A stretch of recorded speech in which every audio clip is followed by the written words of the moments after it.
உதக்காதீங்க, கீழே தான் குத்துது.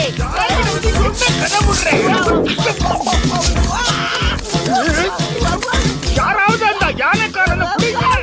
வாழ்க்கை என்றால் போராட்டம் பாரு டக்டெல்ஸ், வானில் பறக்கும் தேராட்டம் அதுவே டக்டெல்ஸ், இரவெல்லாம் கொண்டாட்டம் எதிரிக்கு திண்டாட்டம் டக்டெல்ஸ், நாளும் பொழுதும் புதுமை படைப்பு டக்டெல்ஸ், திகிலில் நம்மை கூட்டிச் செல்லும் டக்டெல்ஸ், ஆபத்தெல்லாம் பின்னால் புதுமையெல்லாம் உங்கள் முன்னால் பார்த்து சிரித்து